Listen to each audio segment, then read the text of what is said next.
நம்மோடு ஐநாவில் பணியாற்றிய முன்னாள் அதிகாரி ஐநா கண்ணன் இணைந்திருக்கிறார். சார் வணக்கம். இப்போ நேபாளத்து வங்கதேசம், இலங்கை, வங்கதேசத்தை தொடர்ந்து இன்றைக்கு நேபாளத்திலும் இப்படி ஒரு மக்கள் கிளர்ச்சி ஏற்பட்டிருக்கு. என்ன காரணமாக இருக்கும்? புறையோடி போயிருக்கும் பொண்ணுக்கு ஒரு மருந்து தேடும் முயற்சி. நேபாள் மன்னராட்சி விழுந்த பிறகு 96 2006 வரைக்கும் ஒரு உள்நாட்டு போரில் இடதுசாரிகள், மாவோயிஸ்டுகள் மன்னராட்சியை கீழே கொண்டு வர வேண்டும் என்று ஒரு பெரிய உள்நாட்டு போரை நடத்தி அதில் வெற்றி கண்டார்கள். அதற்கு பிறகு வந்த அரசியலமைப்பில் அவர்கள் ஆட்சிக்கு வந்த கம்யூனிஸ்ட் கட்சியினர் ஆகட்டும், நேபாளிய கம்யூனிஸ்ட் கட்சியினர் அல்லது நேபாளி காங்கிரஸ் அவர்களாகட்டும் ஒரு நல்லாட்சியை தந்தார்கள் என்று சொல்ல முடியாது. அங்கே ஒரு 3 கோடி நேபாளிகள் இன்னும் வறுமை கோட்டின் கீழையும், உயரடுக்கு மக்கள் அதாவது இலீட் அவர்கள் சொகுசாக வாழ்வதும் நேபாளில் மிகவும் இயல்பாக நாம் பார்க்கக்கூடிய ஒரு நிலை. இன்னும் ஒரு வறுமை மிஞ்சிய, வறுமை தாண்டவமாடக்கூடிய ஒரு நாடாகத்தான் அது இருக்கிறது. நேபாளிகள் பல பேர் இந்தியாவில் வேலை பார்க்கிறார்கள். ஒரு கணக்குப்படி தமிழகத்திலேயே கிட்டத்தட்ட ஒரு 4 லட்சம் நேபாளிகள் இருப்பார்கள் என்று நாம் நம்புகிறோம்.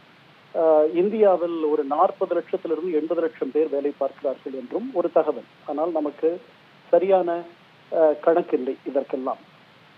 நேபாள் அரசுகள் ஊழல் மிகுந்த அரசுகளாக இருக்கின்றன. அங்கு லஞ்ச லாவண்யம் தாண்டவமாடுகிறது. நெப்போட்டிசம், அதாவது உறவினர்களுக்கு, வேண்டியவர்களுக்கு வேலை வாய்ப்புகள், உயரடுக்கு பதவிகள், சொகுசு வாழ்க்கை, இவையெல்லாம் ஒரு காலமாக இருந்து வருகின்றன. நான் இந்த கலவரங்களுக்கு பின்பாக மேலை நாடுகளோ அல்லது வேறு சக்திகளோ இருப்பதாக நான் எண்ணவில்லை. ஆனால் இது தொடக்க நிலை. இது என்னை ஆச்சரியப்படுத்தவில்லை. நீங்களே சொன்னது போல் இலங்கையில் இது நடந்தது, வங்கதேசத்தில் இது நடந்தது. இது 3வது நாடு.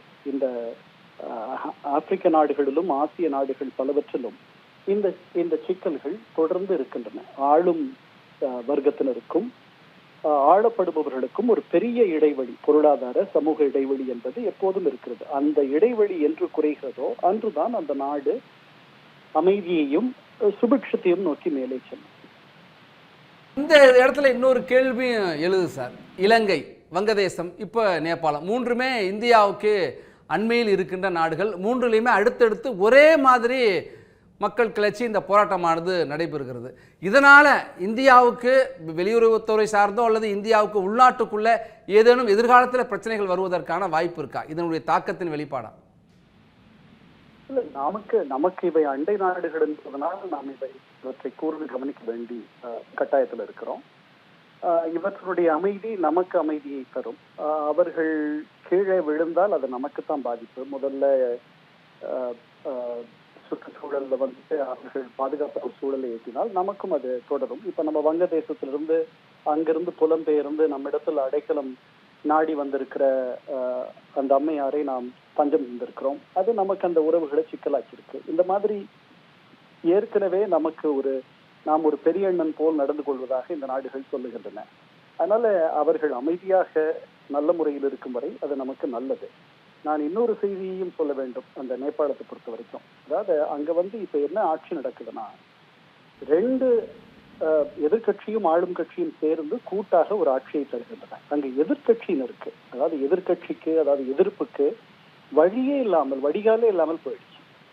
அந்த நேரத்துல நீங்க சமூக வலைத்தளங்கள் ஒரு 26 வலைத்தளங்களை நீங்க உங்க காரணங்களை சொல்லி நீங்க மூடிட்டீங்கன்னா அது வெடிச்சு கிளம்புறதுக்கு பதில் என்ன நடக்கும்? அதுதான் நடந்திருக்கு. நன்றி சார். இணைப்பில் உங்களுடைய கருத்துக்களை பகிர்ந்து கொண்டமைக்கு.